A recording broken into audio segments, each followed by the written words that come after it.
นี่ครับวันนี้มาสอนวิธีการโหลดติดตั้ง XAMPP นะครับกับบนเพจนะครับ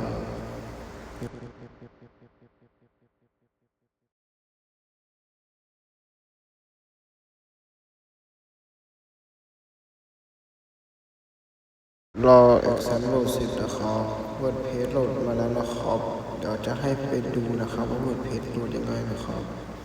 แต่ผมโหลดมาแล้วนะครับนี่นะครับโหลดเสร็จแล้วนะครับไปต่อนะครับเปิดเพจนะครับเปิดเพจ .org นะครับอันแรกเลยนะครับ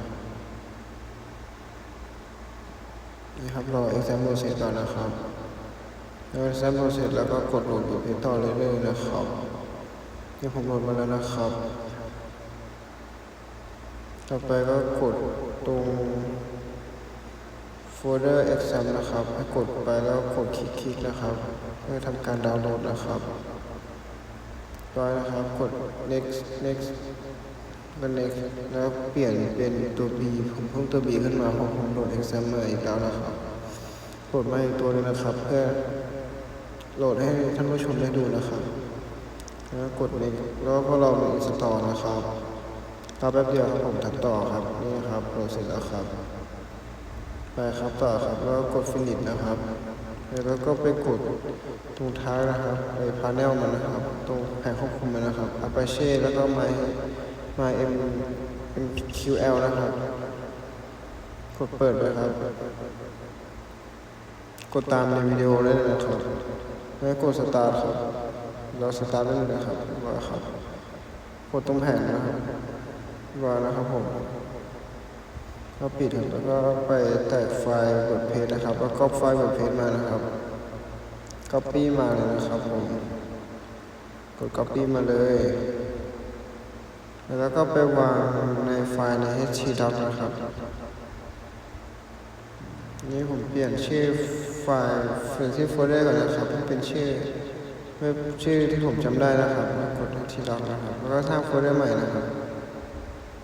กดสร้างโฟลเดอร์ใหม่เลยโฟลเดอร์ที่ชื่อที่ตัวเองจำได้นะครับกดสร้างไปเลยครับผมครับมาแล้วครับกดสร้างใส่ชื่อผมส่วนตัวผมใส่ชื่อว่านวัดบอลนะครับชื่อจริงของผมนะครับแล้วกดครับแล้วก็กดวางไฟล์บทเพลงแล้วก็กด extract ไฟล์ตัดไฟล์เลยนะครับกดไปแล้วกด next แล้วก็รอมัน install นะครับรอครับ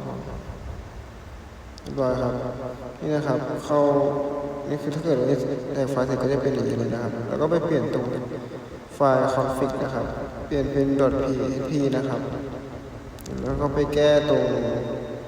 โค้ดของมันนะครับไปตรง database นะครับแล้วก็ไปเปลี่ยนชื่อ database นะครับแล้วเป็น root นะครับตรง username นะครับส่วน database name นี้ให้เปลี่ยนเป็นตามที่เราตั้งตามโฟลเดอร์นะครับเรียบร้อยแล้วรหัสนี้ไม่ต้องใส่นะครับเราไปตั้งทีเดียวมาแล้วอยู่ตรงคอนเนคด้วยนะครับเรียบร้อยครับแล้วก็กดปิดตรงทักพาเนลใหม่ครับกดเปิดแล้วก็กด start ครับกดตามได้แล้วแล้วก็ไปพิมพ์นะครับว่า localhost /add/ ชื่อโฟลเดอร์เราแล้วก็ /w-admin นะครับแล้วก็กด enter มันจะขึ้นหน้านี้นะครับผมถ้าเลือกเป็นภาษาอังกฤษแล้วกดไปเลยกดตามที่เราตั้งเขียนตามที่เราตั้งไว้ใน Notepad ไว้นะครับ Notepad หรือว่า VS Code นะครับที่เราแก้ไปเมื่อกี้นะครับ Database ของเรานะครับนี่นะครับมาแล้วหน้าลงทะเบียนนะทะเบียนแล้วเราจะใส่ชื่อเว็บไซต์ว่าอะไรใส่ชื่อว่า My Website นะครับ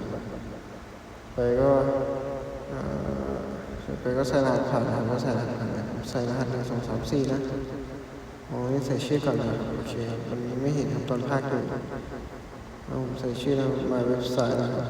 ชื่อตรงtitle นะครับส่วน user นี่ใส่เป็นแอดมินนะครับจะได้จำง่ายดีส่วนรหัสผ่านกับอีเมลก็ใส่ตามที่เรามีได้เลยนะครับตามสบายใจเลยครับผมใส่มือนะครับนานอยู่แหละตรงนี้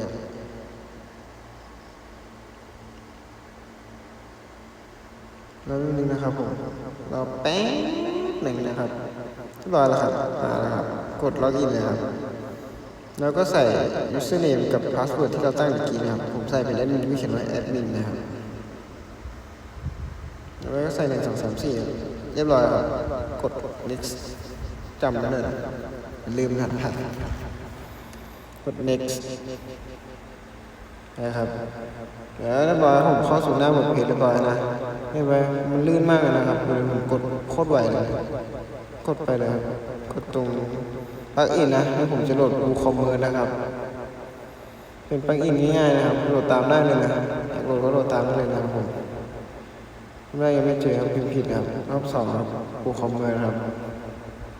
เจอแล้วครับอันแรกเลยครับWooCommerceโหลด7 ล้านกว่าคนนะครับ